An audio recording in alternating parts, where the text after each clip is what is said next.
So, andito tayo ngayon sa Yubengco guys at naghahanap ng project na naman ng mga bata dahil today is Friday. So, habang may oras, bukas maglalaban na naman ang nanay buong araw.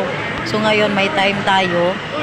Maghahanap na tayo ng project nila. Mga notebook na, mga writing notebook, mga quiz notebook, at mga big book, mga red book. So, ayun. Kasama natin nasa loob pa.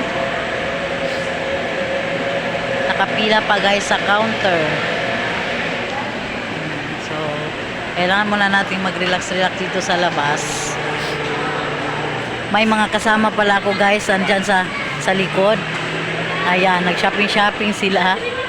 At nagkita-kita. Hoy, at may bata dito sa loob. Uy! May bata. Hi na hi. Hi, ang bata bulingit. Bulingit lagi na siya, Joy.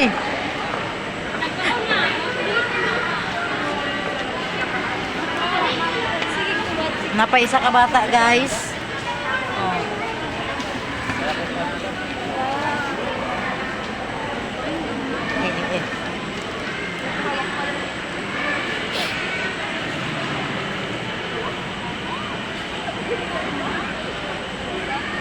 Ang ginaw guys, giniginaw na ko guys dahil masama ang ating pakiramdam ngayon. Pero kailangan lang talaga nating magtiis mga nanay. So bukas kasi ang dami nating labada. So wala tayong time bukas na maglakwat siya dahil bukas ay Sabado. Kailangan nating tapusin ang mga trabaho. At sa Linggo, kailangan may konting pahinga. So, ayun lang. Oras ngayon ay hapon na guys, alas 6 na yata. Ayan, alas 6 na at saka kailangan na nating umuwi at magluto na naman ng hapunan. So, ayan lang naman sila guys. Oh. Merienda sila.